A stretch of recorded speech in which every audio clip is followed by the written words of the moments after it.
बहुत अच्छे प्रयास हैं प्राकृतिक खेती कराने में, जागरूक करने में। आपने वहाँ जो उद्बोधन दिया, हम लोगों को सबको समझाया आज की जीवन शैली के और आज के जिस परिवेश में हम जी रहे हैं, हमने क्या जागरूक न होने की वजह से सिर्फ हमने जो अपने आप जो परेशानियाँ पाली हैं, उस पे आपने जो बातें हमारे बीच रखी, वो वाकई में आंखें खोल देने वाली थी। ये मॉडल को आप किस तरह देखते हैं, ये प्राकृतिक खेती के जिस मॉडल को आप? सचिन जी, मैं आपके माध्यम से जनपद के और जनपद के आसपास के अन्य जनपदों या हमें पूरे प्रदेश की भी अगर बात कहूँ तो आपका जो मॉडल है ये बहुत ही बढ़िया है। और जो आपने यहाँ मॉडल दिखा रखा है, मैं आपको बताना चाहूँगा कि 250 वर्ग मीटर जिस तरह से आपने ये पोषण वाटिका बनाई है, अगर परिवार में 5 से 6 सदस्य हैं और 250 वर्ग मीटर की पोषण वाटिका जिस तरह से आपने बना रखी है, इस तरह की बना के वो पूरे साल पूरे परिवार के लिए सब्जी उत्पादन कर सकते हैं। सब्जी के साथ साथ आपने इसमें फल वाले पौधे, आपने नींबू भी लगा रखा है, आपने अमरूद लगा रखा है, आपने अंजीर लगा रखा है। तो सारा पूरा जो पोषण वाटिका का जो उद्देश्य है वो पूरी तरह से आपके यहाँ पूरा हो रहा है।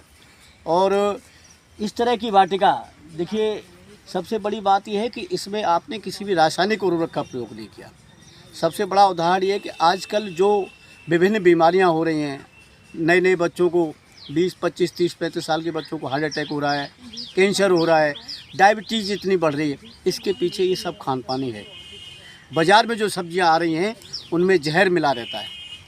आज दवा किसान ने छिड़की, कल बाज़ार में ले आ रहे हैं। ये जो हम सब लोग खा रहे हैं, इससे बहुत बड़ा नुकसान हो रहा है। हमारे शरीर के विभिन्न अंग डिस्टर्ब हो रहे हैं, जिसकी वजह से इस तरह से बीमारियां पैदा हो रही हैं। तो मैं थोड़ा सा यही कहना चाहूँगा कि इस तरह से प्राकृतिक रूप से अगर ज़्यादा किसान भाई या शहर के लोग ज़्यादा नहीं करते तो कम से कम अपने लिए, अपने परिवार के लिए, अपने सेवन के लिए इस तरह से प्राकृतिक खेती की अगर करेंगे तो बहुत बढ़िया होगा। इसमें जो भी सब्जियां मैं देख रहा हूँ, ना तो कहीं रोग लगा है, ना कहीं बीमारी लगी है।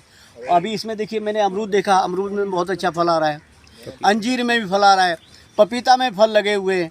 इतना गजब का सारे और जितने स्वस्थ पौधे मैंने अगर हम फिरोजाबाद की बात करें तो मैंने कई जगह और अभी रिसेंटली विजिट किया है, भ्रमण किया है, पपीता का भी, केला का भी। पर जो स्वस्थता, जितने स्वस्थ पौधे आपकी इस बगीचे में हैं, उतने स्वस्थ कहीं नहीं पौधे पाए।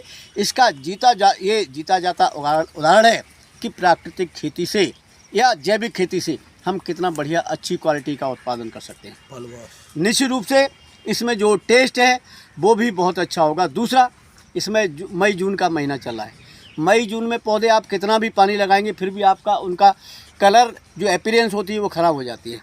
आपने जो पलवार नीचे लगी, मैं आपको दिखाना चाहूँगा।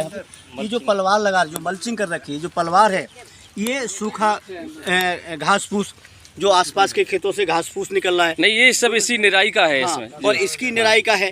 तो ये पलवार बहुत बड़ा काम करती है। इसके पीछे एक तो पानी की कम जरूरत पड़ेगी। देखिए कितना बढ़िया है अपीयरेंस, जैसा बरसात में कलर दिखा। अब अगर फिरोजाबाद ज़िले की बात करें तो फिरोजाबाद ज़िले में इतनी बढ़िया अपीयरेंस, बड़े आश्चर्य की बात है। उसके पीछे यही रीज़न है कि आपने इसे पलवार लगा रखी है ना।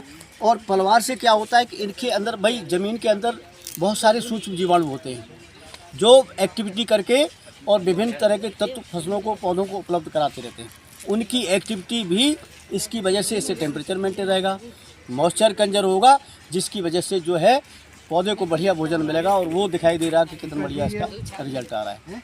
तो निश्चित रूप से पुनः मैं आपको बधाई, धन्यवाद देता हूँ। देखिए बगल में आपका ये अमरूद का पौधा है, देखिए इसमें भी कितनी बढ़िया फ्रूटिंग आ रही है ना। अभी तो ये एक तरह से कहा जाए तो ये बरसात का सीज़न है जी, जबकि यही विंटर सीजन पे जब आप फसल लेंगे तो इसका तो बहुत अच्छा, मतलब बहुत अच्छी फ्रूटिंग होगी, बहुत बढ़िया उत्पादन रहेगा। तो इन्हीं शब्दों के साथ मैं पुनः आपको धन्यवाद दूंगा कि आप एक प्रेरणा के रूप में पूरे जनपद में काम कर रहे हैं।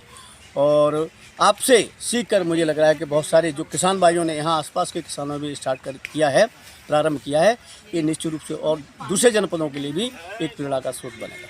बहुत बहुत शुक्रिया डॉक्टर साहब। दयारूपेण संस्था नमस्तस्यै नमो नमः। ओम सौराष्ट्र सोमनाथम च श्री मल्लिकार्जुनम उज्जन्य महाकाल ओंकारम मलेश्वरम परम्यम वैद्यनाथम चिड़ाकिन्याम भीम शंकरम श्वेत वंदे रामेशम नागेशम दारुकावने वरुण शांचु विश्वेशम त्र्यंबकम गौतमी तटे हिमालय केदारम हिमालय एतान ज्योतिर्लिंगान साय प्रातः पठे नरे सप्तजन कृतम पापम स्मयन विनश्यति। जय बृहस्पति गुरुदेव। जय हो जय हो जय हो।